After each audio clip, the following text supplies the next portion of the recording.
wabarakatuh, Ajar TV. Lanjut. Izin Pak Lima berkaitan dengan tadi inovasi yang berita di dalam rapat itu saya ceritakan sebetulnya. Itu bukan inovasi, ini lanjutan kegiatannya beliau. Jadi berimbang dengan berjalannya waktu kita sudah memetakan dan melakukan suatu mitigasi. Lalu setelah kejadian kita koordinasi yang sudah dilakukan dalam rangka melanjutkan. Yang pertama, yang kedua kita menyampaikan dalam pikir dan rencana dalam menyusun tahap dari tangkap menuju ke pengembangan. Jika ada sinkronisasi, ada efektivitas, kemudian ada prioritas yang tidak terlewat. Karena setiap daerah punya karakter berbeda, punya hambatan yang berbeda, tapi permasalahan sama, infrastruktur, beban, kemudian kontur, efek ke bantuan. Ini yang kita selaraskan dan tidak lakukan kita jadikan roadmap rencana pembangunan di kabupaten Wajah. Dampaknya seperti apa nantinya ketika roadmap berjalan?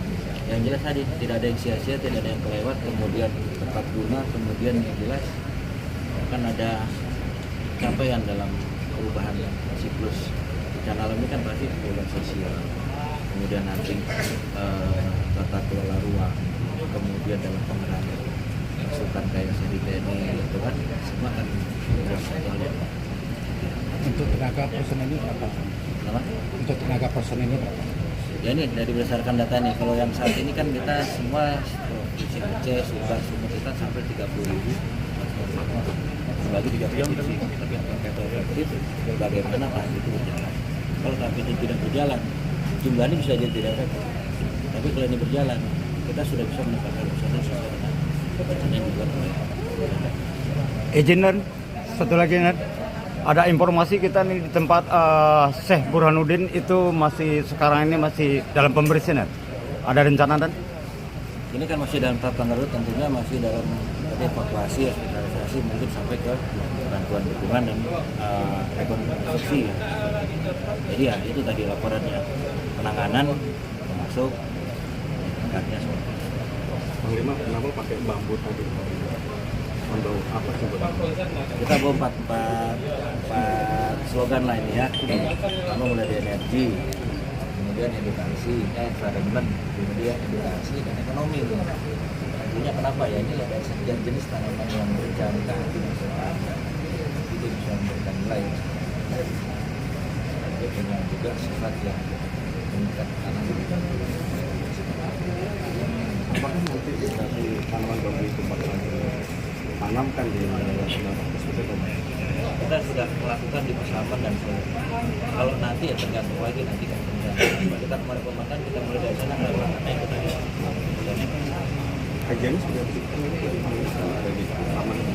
Oh, apakah di dua daerah itu sudah terbukti? Kita juga ada melakukan di Trenggalek, kita juga sudah melakukan di Gunung Kidul, kita juga sudah melakukan di Sumatera Selatan, kita juga sudah melakukan di Aceh di Aceh Tengah. Nah, ini kan sebenarnya harus masuk dalam pola pandang yang sama ini yang kita dalam menyikapi. Nah, kan orang dimitigasi karena kita malas. Kan nanti nggak ada begitu jeder, lalu kaget semua. Karena kita nggak korban, yang udah jadi korban kan nggak sempat kemungkinan udah mati.